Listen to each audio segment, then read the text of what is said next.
Le 19 septembre dernier a été lancée l'enquête publique sur le schéma de cohérence territoriale de la métropole Nantes-Saint-Nazaire.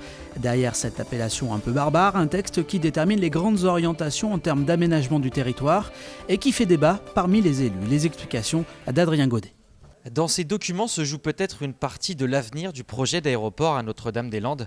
Le schéma de cohérence territoriale ou SCOT sera en effet utilisé par le gouvernement français pour répondre aux demandes de la Commission européenne. C'est une procédure normale parce qu'il y a des documents d'aménagement des territoires qui doivent servir parfois à présenter l'évaluation de certains projets.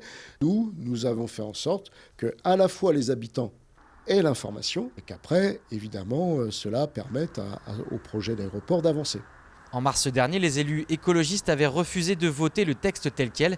Ils dénoncent une prise d'otage d'un document d'urbanisme territorial. C'est un projet d'État, donc c'est à l'État de répondre et de prendre ses responsabilités et de ne pas imposer cela au territoire. Dans ce qu'on a pu voir à l'intérieur du document du SCOT, on a juste additionné les différentes études d'impact et qu'il n'y a pas eu une réelle réévaluation globale de l'impact sur les milieux naturels du projet de nouvel aéroport à Notre-Dame-des-Landes. Sur ce sujet et beaucoup d'autres, les citoyens sont invités à donner leur avis, à proposer des solutions. 11 permanences seront organisées d'ici le 21 octobre. Le sommet Climate Change s'est achevé ce mercredi à Nantes. Au total, 3000 participants venus de 60 pays y ont pris part. Une déclaration commune y a été adoptée. Elle sera soumise en novembre prochain aux participants de la COP22 de Marrakech. On a créé un espace de dialogue ouvert à tous. Des réseaux d'entreprises aux altermondialistes. Et des gens sont venus d'ONG, d'entreprises, de collectivités, des gens très activistes, très revendicatifs.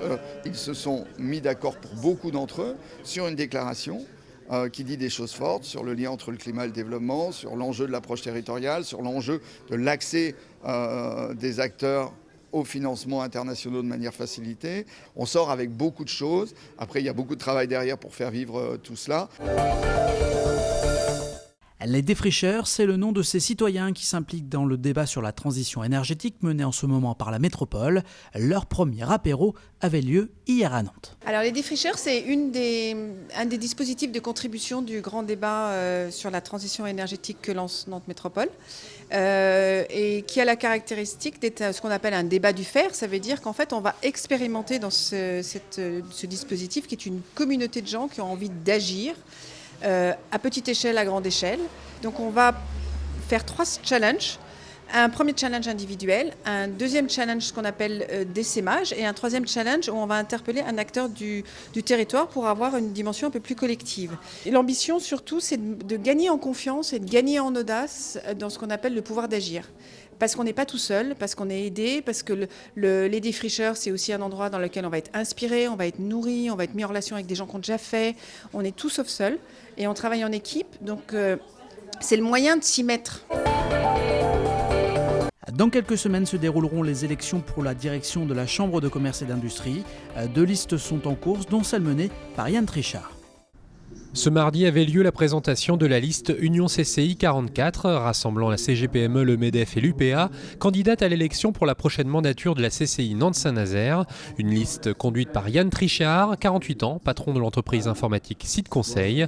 Objectif, fédérer et faire rayonner les entreprises ligériennes à l'international. Faire en sorte que la Chambre de commerce et d'industrie puisse représenter et toucher et accompagner le plus d'entreprises ligériennes. 53 000 entreprises, c'est une gageure et donc on va travailler beaucoup en réseau pour pouvoir faire en sorte ça. C'est un gros point. L'international est un sujet fondamental dans le développement, à la fois pour faire venir des entreprises en développant l'attractivité, mais aussi pour pouvoir faire en sorte qu'il y ait de plus en plus d'entreprises qui exportent tout en localisant leur production. L'Union CCI 44 est favorite, mais une liste alternative contre le projet d'aéroport à Notre-Dame-des-Landes est également dans la course. On n'a pas réussi suffisamment probablement à rassembler tout le monde. Pour autant, on a vraiment fait large dans la constitution du programme puisqu'on a fait travailler plus de 200 chefs d'entreprise, on a vraiment invité énormément de gens à participer.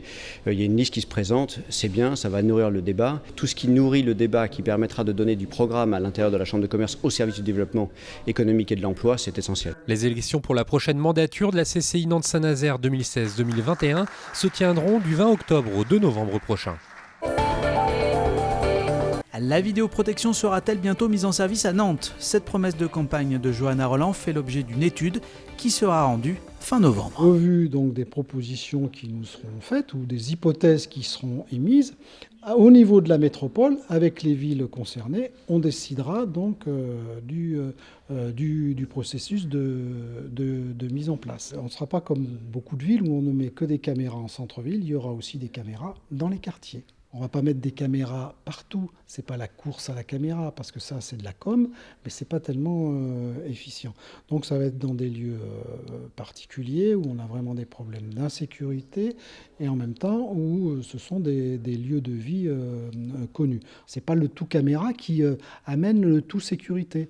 Donc c'est une approche, comme j'ai dit, raisonnée et équilibrée de la vidéo. Plus 13,7% de mise en chantier l'an passé en Pays de la Loire. La construction de logements neufs repart à la hausse. Elle était en baisse depuis 2012. 23 600 maisons ou appartements sont sortis de terre entre septembre 2015 et août 2016, dont 13 100 rien qu'en Loire-Atlantique.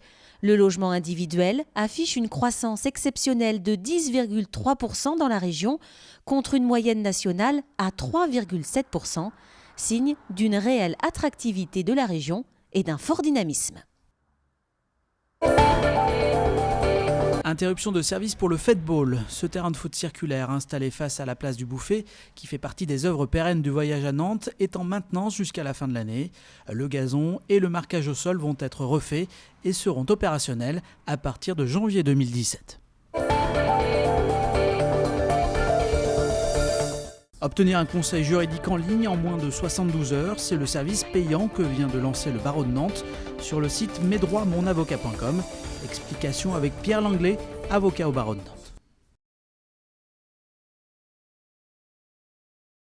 Souvent, on peut t'amener à aller sur Internet pour avoir des réponses à ces questions juridiques. Donc, il y a plusieurs plateformes sur lesquelles on peut trouver des réponses. Mais on n'a jamais vraiment de garantie de se dire est-ce que ce qui est dit est vrai, est-ce que c'est juste, et ainsi de suite. Donc, je dirais, nous, la profession d'avocat, le barreau de Nantes, il faut aussi qu'on soit en mesure de proposer, je dirais, des réponses de qualité aux internautes quand ils vont sur Internet. Je dirais, c'est parti de là. Aujourd'hui, l'idée, c'est éviter justement qu'il y ait de l'information qui soit donnée que par des sites, je dirais, sauvages, qui donnent de l'information juridique, qui ne serait pas, je dirais, de qualité. Voilà, donc c'est notre profession, on se doit effectivement de se mettre sur Internet, c'est dans l'air du temps. Alors en fait c'est simple, c'est en 4 étapes. Vous allez sur le site Mes droits mon avocat, vous formulez votre question, vous rentrez votre email, vous mettez votre code postal, et vous mettez des plages horaires auxquelles vous souhaitez être appelé. Alors pourquoi, effectivement, je dirais, ces plages horaires?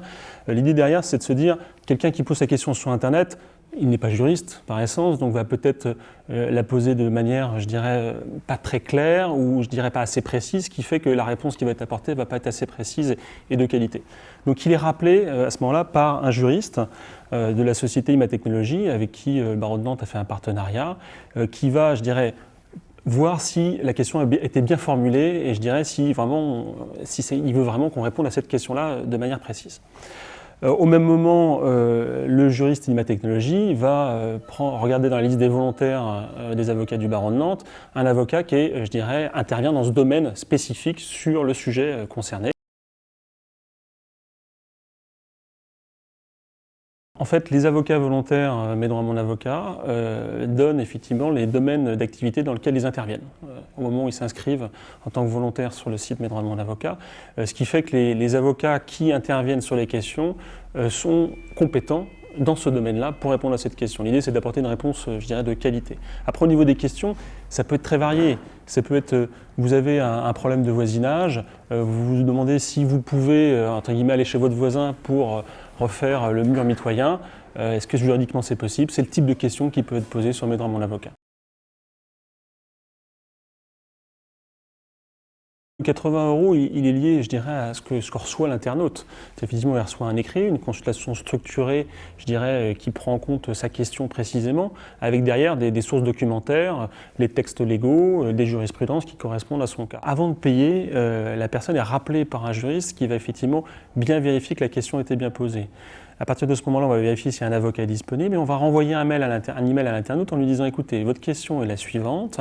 Elle va être traitée par maître Untel du barreau de Nantes.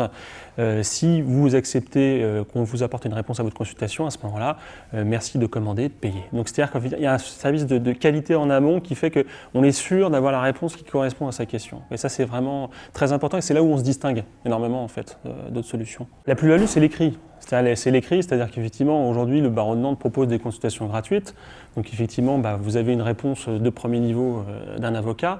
Là, vous avez un écrit qui est fourni en 72 heures ouvrées à l'internaute à partir du moment où il a validé sa commande de questions. Ce qui veut dire pratiquement, dans mon cas de voisinage, le voisin qui ne veut pas qu'on aille sur son terrain pour que vous fassiez votre mur mitoyen, vous pouvez lui donner la consultation écrite qui a été faite par l'avocat pour lui dire écoutez, j'ai le droit de le faire. Voilà, là-dessus, c'est vraiment la différence. Là-dessus, on passe dans un mode écrit. C'est complémentaire. Aujourd'hui, quand vous avez des revenus, je dirais, peu élevés, vous bénéficiez de l'aide juridictionnelle devant les tribunaux. Là, c'est un service complémentaire de consultation, je dirais, en ligne, donné par les avocats du barreau de Nantes, quoi. C'est tout à fait complémentaire. L'idée, c'est vraiment d'offrir tout le panel aux personnes qui ont besoin d'avoir de l'information juridique. La consultation gratuite, c'est différent, c'est pas le même objet. C'est-à-dire, consultation gratuite, je dirais, là, on reçoit la personne pendant une demi-heure dans nos cabinets pour apporter oralement un premier niveau de réponse à sa question là-dessus. Mais il n'y a pas d'écrit, je dirais, c'est un peu les écrits restent, les paroles s'envolent. Et là, on est dans une autre démarche, c'est-à-dire qu'on va donner un écrit, donc on franchit, je dirais, un palier, il y a plus d'éléments qui sont donnés, il y a un engagement fort de l'avocat qui répond à la question. Comme toute chose qui change, on est 1000 avocats à Nantes, avec des différences générationnelles, ainsi de suite, qui fait qu'effectivement c'est une solution qui est différente, effectivement, donc ça suscite de la crainte, c'est naturel, c'est le premier niveau par rapport à ça. Après, c'est une solution qu'on a fait en partenariat avec la société IMA Technologies, justement, pour avoir cet appel de juriste qui reformule la question en termes de qualité par rapport à ça. Donc certains confrères, légitimement, se sont inquiétés, se sont dit, mais finalement, est-ce qu'il faut effectivement faire un partenariat avec une société tierce, ainsi de suite.